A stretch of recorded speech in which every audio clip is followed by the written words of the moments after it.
नमस्कार दोस्तों, मैं हूं अर्पित और एक बार फिर से आपका स्वागत है। एक तरफ सुप्रीम कोर्ट में मोदी सरकार के बनाए वक्फ कानून की जबरदस्त धुलाई हुई है।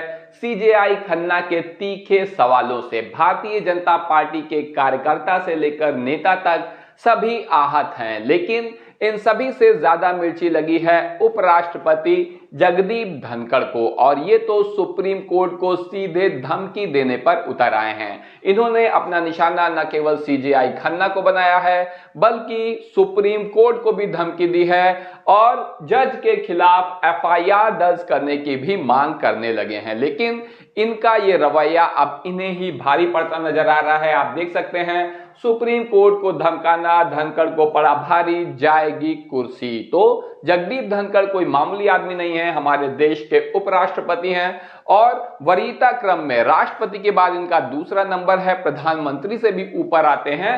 लेकिन इन्होंने जिस तरीके से सुप्रीम कोर्ट पर टिप्पणी की है, उसे धमकाने का प्रयास किया है, उसे लेकर अब विपक्ष भी इनके ऊपर हमलावर हो गया है। सबसे पहले आप खबर देखिए कि सुप्रीम कोर्ट के फैसले से किस तरीके से राष्ट्रपति की पावर भी कम हो गई है। जागरण की यह खबर है, 3 महीने के भीतर बिल पर फैसला लेना जरूरी होगा। पहली बार सुप्रीम कोर्ट ने राष्ट्रपति के लिए समय सीमा तय कर दी है, तो इसे राष्ट्रपति की शक्तियों पर बड़ा अंकुश माना जा रहा है। सुप्रीम कोर्ट की तरफ से सुप्रीम कोर्ट ने एक खास टिप्पणी करते हुए कहा कि राष्ट्रपति को राज्यपाल द्वारा उनके विचारार्थ सुरक्षित रखे गए विधेयकों पर 3 महीने के अंदर फैसला लेना चाहिए। ये पहला मौका है जब सुप्रीम कोर्ट ने राष्ट्रपति के लिए कोई समय सीमा निर्धारित करी है। तो आप देख सकते हैं कि सुप्रीम कोर्ट ने बहुत ही बड़ा ऐतिहासिक डिसीजन लिया है। और ये मामला क्या है? दरअसल तमिलनाडु के राज्यपाल मामले में सुप्रीम कोर्ट का फैसला शुक्रवार को ऑनलाइन अपलोड हो गया है। फैसले के अनुसार पहली बार सुप्रीम कोर्ट ने यह तय किया है कि राष्ट्रपति को राज्यपाल की तरफ से उनके विचार के लिए आरक्षित विधेयकों पर संदर्भ प्राप्त होने की तिथि से 3 महीने की अवधि के भीतर निर्णय लेना चाहिए। आपको बता दें कि केंद्र सरकार जिन प्रदेशों में जानती है कि वो जीत नहीं सकती है, उसकी सरकार नहीं होती है, वहां पर बैकडोर से राज्यपाल के माध्यम से सरकार अपनी चलाती है या फिर जनता की चुनी गई सरकार के कामकाज में गतिरोध पैदा करती है। जैसे कि भारतीय जनता पार्टी पश्चिम बंगाल, तमिलनाडु, केरल और जम्मू कश्मीर जैसी जगहों पर इस तरह के हथकंडे अपनाती आई है। तो आप देख सकते हैं कि तमिलनाडु का ये मामला है जहां स्टालिन की सरकार है और राज्यपाल 10 बिल ऐसे थे जो विधानसभा से पारित किए गए थे, लेकिन उस पर हस्ताक्षर ही नहीं कर रहे थे। तब सुप्रीम कोर्ट ने उन सभी बिलों को अपने एक ही डिसीजन से पास कर दिया बिना राज्यपाल और राष्ट्रपति के हस्ताक्षर के, और यह व्यवस्था दी कि अब न केवल राज्यपाल को बल्कि राष्ट्रपति को भी 3 महीने की अवधि के भीतर इन बिलों पर या इन विधेयकों पर निर्णय लेना होगा। तो इस तरीके से सुप्रीम कोर्ट के द्वारा राष्ट्रपति की शक्ति सीमित कर दी गई है। सुप्रीम कोर्ट का ऐतिहासिक फैसला, राष्ट्रपति 3 महीने में राज्यपालों के बिल पर निर्णय करेंगे। तो बहुत बड़ा फैसला आया है। बिल पर फैसला 3 महीने के भीतर अगर नहीं लिया गया तब क्या होगा? तो राष्ट्रपति को राज्य को इसकी वाजिब वजह बतानी होगी कि क्यों अभी तक मैं इस बिल पर फैसला नहीं ले पाया हूं। तो निश्चित रूप से इसे राष्ट्रपति भवन के लिए एक कड़ी चुनौती माना जा रहा है, क्योंकि सुप्रीम कोर्ट ने राष्ट्रपति भवन को भी अब सिखाया है कि किस तरीके से उन्हें भी संविधान का पालन करना होगा, वो भी संविधान के अंतर्गत आते हैं। वहीं सुप्रीम कोर्ट को धमकाने पर उपराष्ट्रपति इस मामले में उतर आए हैं, क्योंकि असल में सच्चाई यह है कि राष्ट्रपति भले ही राष्ट्र का प्रमुख होता है, लेकिन वो एक रबर स्टैंप से ज्यादा नहीं होता। राष्ट्रपति वही करता है जो करने को उसे मंत्रिमंडल कहता है, और ऐसे में वास्तविक सत्ता की जो ताकत होती है वो प्रधानमंत्री और मंत्रिमंडल के हाथ में होती है। कौन है प्रधानमंत्री, मंत्रिमंडल में कौन लोग हैं, आप अच्छी तरीके से जानते हैं। तो निश्चित रूप से सुप्रीम कोर्ट के इस फैसले से भारतीय जनता पार्टी और मोदी सरकार को तकलीफ होनी ही थी, और उसकी तरफ से बैटिंग करने उतरे हैं उपराष्ट्रपति जगदीप धनखड़। लेकिन दुख की बात यह है कि ये जिस पद पर हैं उसकी गरिमा के अनुरूप उनका ये बयान नहीं है, ये कहा है कपिल सिब्बल ने। तो आप देखिए, सुप्रीम कोर्ट को धमकाने पर उतर आए हैं उपराष्ट्रपति धनखड़। और इन्होंने क्या कुछ कहा है, उपराष्ट्रपति बोले, दैनिक भास्कर की खबर है, अदालतें राष्ट्रपति को आदेश नहीं दे सकती, जज सुपर संसद की तरह काम कर रहे हैं, अनुच्छेद 142 न्यूक्लियर मिसाइल बन गया है। तो परमाणु मिसाइल नजर आ रहा है इन्हें, अनुच्छेद 142 जो कि संविधान में दिया गया है। तो निश्चित रूप से ये बहुत बड़ी बात कही है उपराष्ट्रपति ने। आगे उन्होंने कहा कि अदालतें राष्ट्रपति को आदेश नहीं दे सकती। उन्होंने कहा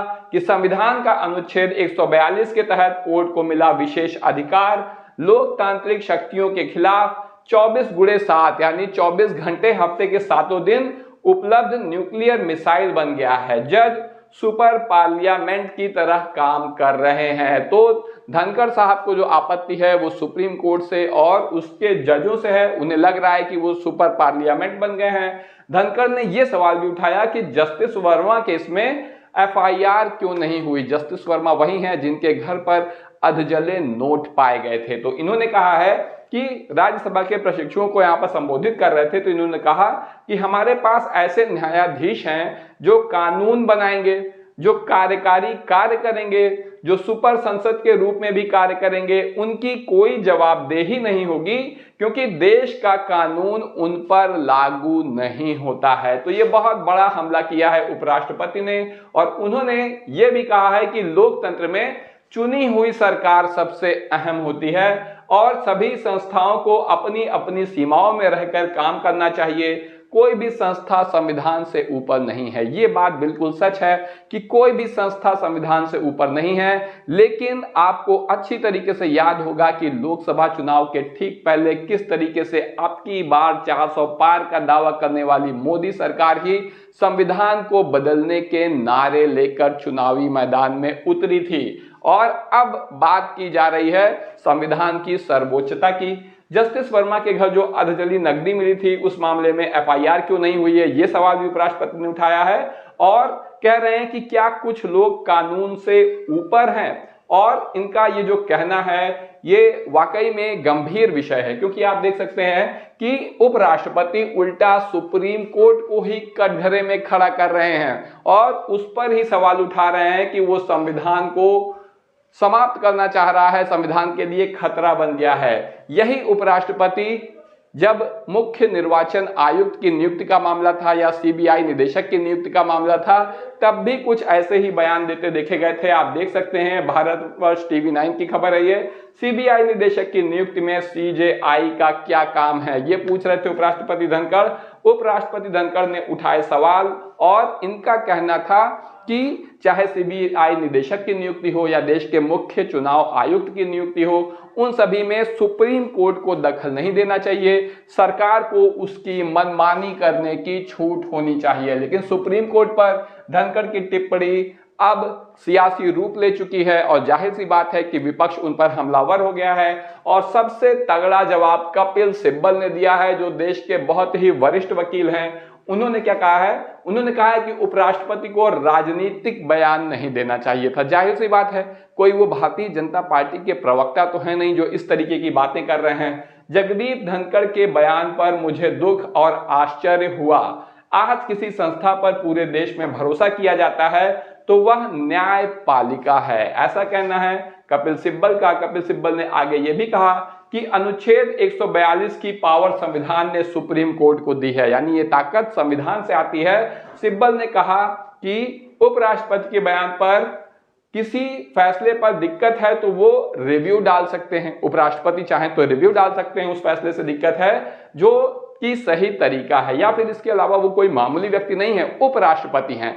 ऐसे में संविधान का अनुच्छेद 143 जो है वो उन्हें ताकत देखता है और इसके तहत भी सुप्रीम कोर्ट से सलाह मांग सकते हैं इसी मामले में। उपराष्ट्रपति कोई मामूली व्यक्ति नहीं है, यह भी एक तरीका है। लेकिन जगदीप धनखड़ ने कहा कि अनुच्छेद 142 लोकतांत्रिक ताकतों के खिलाफ एक परमाणु मिसाइल बन गया है, जो कि निश्चित रूप से दुर्भाग्यजनक है, क्योंकि सरकार को सुप्रीम कोर्ट के फैसले पर अब ऐतराज हो रहा है और सरकार की तरफ से बैटिंग करने उतरे हैं उपराष्ट्रपति, जो कि एक अच्छी परिपाटी नहीं मानी जाएगी। और आप देख सकते हैं कि क्या अब कार्यपालिका न्यायपालिका को न्याय करने से भी रोकना चाहती है? इस पर आपकी जो भी राय हो कमेंट करके जरूर बताएं।